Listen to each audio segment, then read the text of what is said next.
Hemos asistido a principios de septiembre a una escenificación bastante evidente de lo que quería transmitir el Gobierno de España, el Estado español, con las sentencias de ilegalización de dos formaciones políticas y la sentencia dictada por la Audiencia Nacional en el proceso que se podía denominar de Askatasuna. Esta escenificación se ha producido en este momento, pero no es una situación nueva. Se arrastra el antecedente del procedimiento contra Jarraia y Kaisegi y el llamado sumario 1898, con las consecuencias de todos conocidas. A la vista de lo que está ocurriendo con todos estos procedimientos, unos penales, otros de ilegalización de formaciones políticas, que también tienen sus antecedentes en las ilegalizaciones anteriores de Batasuna, R. Batasuna, Euskal Herritarrok y una serie de candidaturas, lo que se está poniendo en evidencia es que con todas estas resoluciones judiciales, y voy a insistir en que esto es muy claro ya, no se persiguen conductas concretas, no se persiguen conductas delictivas concretas, no se está atendiendo a comportamientos individuales, ni siquiera a colectivos concretos. Lo que se está persiguiendo es sencillamente las ideas políticas y se está persiguiendo a la disidencia política. En todos los procedimientos los esquemas son los mismos y en ninguno de ellos, porque todos tienen en el fondo una base de persecución penal, incluso los procedimientos de legalización, en ninguno de ellos se consigue transmitir la existencia de conductas delictivas de ningún tipo. No se lesiona ningún bien jurídico que no sea el interés del Estado en actuar de determinada forma. Está quedando muy claro también que no se persigue a una organización armada, que no se persigue al terrorismo. Lo que se está persiguiendo es otra cosa. Y que lo que se está tratando es de lograr la desaparición de un espacio social y político, la desaparición de cualquier intervención en la sociedad y en la política de personas que pertenecen a ese espacio, que ocupan ese espacio. Hay algo que es muy simbólico y que lo ha provocado la propia actuación de los tribunales españoles, y es que el nombre de la organización armada, si en este momento lo tuviésemos que colocar aquí encima nuestro, no cabría en la pared, porque es un nombre que antes era ETA, luego fue ETA-KAS, ETA-Kasekin, ETA-Kasekin Jarraia y Kaisegi, y luego EHK, HB y Batasuna, y luego KHK y seguíamos con Saki y podíamos ir añadiendo siglas que han ido incorporando al nombre de ETA, con lo que ya lo que se está persiguiendo no es efectivamente ETA, y esto es tan gráfico como lo estoy exponiendo. Pero es que todavía se anuncian nuevas causas contra decenas, contra más de 100 personas que van a venir con los mismos parámetros y con los mismos criterios y previsiblemente con los mismos resultados, porque se anuncian procedimientos cuyas sentencias ya están dictadas. Y esto no es una exageración, se ha dicho antes de los otros procedimientos y así se ha puesto de manifiesto tal y como se han desarrollado esos procedimientos y con las sentencias que se han dictado, porque otra cuestión que está quedando de manifiesto es que no importa lo que se pruebe en esos procedimientos, no importa la prueba que se practica,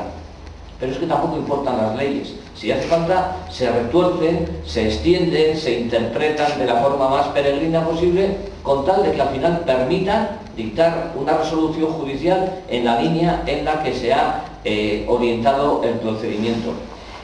Nunca, como en los últimos tiempos, el Estado español ha dictado leyes tan específicas para perseguir hechos tan concretos como es la disidencia vasca en general. La ley de partidos, las diferentes normas que se han englobado en la llamada legislación antiterrorista han ido aumentando este nivel de persecución cada vez a más aspectos sociales. Pero es que nunca tampoco como hasta ahora, y cada vez más, los poderes judiciales del Estado español en sus diferentes manifestaciones se han mostrado tan plegados a esta razón de Estado y tan plegados en sus resoluciones a lo que es la más cercana coyuntura política e incluso al seguimiento de las líneas marcadas por los medios de comunicación. En la práctica judicial,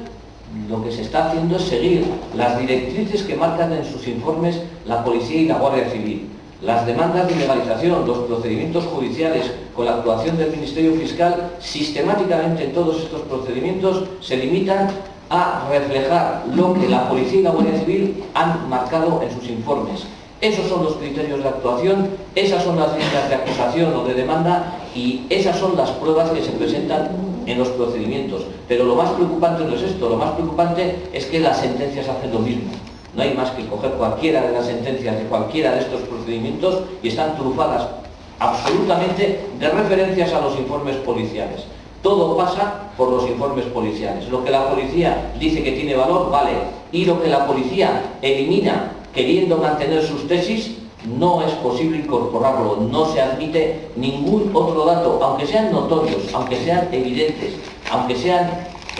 conocidos por toda la ciudadanía, son datos que es imposible incorporar a estos procedimientos, porque como ya he dicho, la prueba no se admite. Diciéndolo de una forma quizá muy gráfica, los abogados en las defensas de estos procedimientos ganamos los juicios, pero perdemos las sentencias. La transmisión social es que estamos ganando esos juicios, pero al final las sentencias dicen todas lo que tienen que decir en una línea muy determinada. Al sistema político español no le está importando en absoluto prescindir incluso de la apariencia de que esto es un Estado democrático, prescindir de la apariencia de que esto es un Estado de derecho, prescindir de la más básica separación de poderes. Y no hay más que referirse, por ejemplo, a la última forma de designación del Consejo General del Poder Judicial o a las propias manifestaciones que se hacen desde los poderes políticos de cómo se van a utilizar a las policías o a los jueces para conseguir los objetivos políticos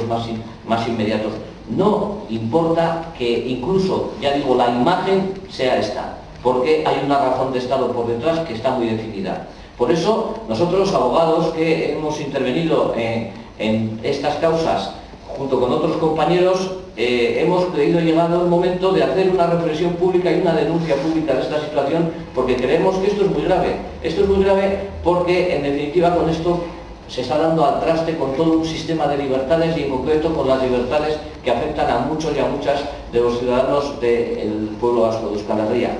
Y que nadie olvide que este tipo de actuaciones cada vez se hacen más extensivas, porque se empieza poniendo el foco en personas o en grupos muy concretos, pero se termina extendiendo a otros grupos de personas y a otros grupos políticos. Y este es un camino de muy difícil retorno, y solo existe un medio: enfrentarnos desde parámetros de libertad y de democracia, que son los que precisamente no está poniendo de manifiesto el Estado español con todos estos procedimientos y con sus actuaciones.